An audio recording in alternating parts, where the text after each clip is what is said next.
अस्सलाम वालेकुम रहमतुल्लाहि व बरकातुहू। इस वक्त बहरहाल यहाँ जिस इमामजादे की बारगाह में आए हैं, शाह अली और सैयद अली भी आपका नाम है कि जनाब अब्बास के नवादगान में से हैं, जनाब अब्बास की नस्ल में से इनको कहा जाता है। बहुत साहिब एजाज़ हैं, बहुत साहिब करामत हैं।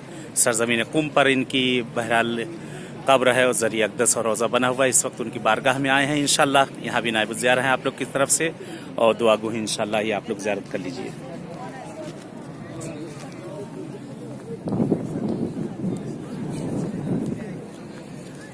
जैसा कि बहरहाल इनके यहाँ नकल किया जाता है कि यहाँ के खुद खादमीन बता रहे थे कि बहुत ही साहिब करामत हैं और साहिब एजाज़ हैं। बड़ी मोजिज़ात यहाँ हुए हैं, बड़ी हाजतें मुरादें लोगों ने जो मांगी हैं कि हाजतें और मुरादें सब इस जगह पर बहरहाल पूरी होती हैं। और हम लोग भी इस वक्त बहरहाल बारगाह में यहाँ आए हुए हैं और दुआगू हैं इंशाअल्लाह। ये सामने ज़री नज़र आ रही है और आपकी भी बहरहाल जो हाजतें हैं, दुआएं हैं, मन्नतें हैं, मुरादें हैं, आप लोग भी यहाँ मांग लीजिए इनकी बारगाह में कि इंशाअल्लाह अहले बैत अतहार आप सबकी भी तमाम मुश्किल गिरफ्तारियों को दूर करे और जो हाजतें हैं, जिस तरह की भी जो शरई हाजतें हैं, खुदावंद आलम से इनायत करे। ख़ास तौर से जो मरीज़ बीमार हैं उनके लिए जो इल्तिमास से दुआ कहा गया, कैंसर के मरीज़ हैं और बहुत से बीमार हैं, लाइलाज बीमारियाँ हैं जिन्हें उनके लिए दुआ के लिए कहा गया है।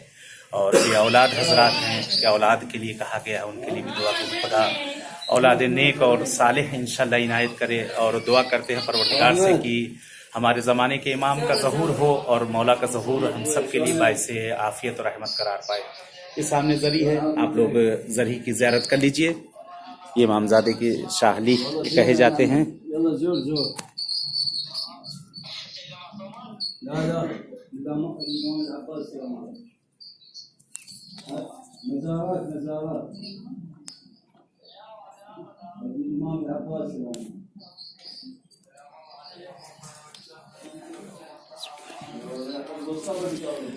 बहरहाल आपसे इजाज़त चाहते हैं, जैसे इस इमामजादे की बारगाह में मिले हैं इंशाअल्लाह ऐसे ही किसी और इमामजादे की बारगाह में इंशाअल्लाह आप सबसे मुलाकात होगी। तब तक के लिए इजाज़त चाहते हैं। इंशाअल्लाह आप भी दुआ में याद रखिएगा और हम सब भी इंशाअल्लाह दुआगू हैं कि परवरदिगार आप सबकी तमाम शरई हवाइज को पूरा करे और जो मुश्किल गिरफ्तारियाँ हैं अहले बैत अतहार के सदक़े में परवरदिगार बरतरफ करे। चलिए इजाज़त चाहते हैं। वस्सलामु अलैकुम व रहमतुल्लाहि व बरकातुहू।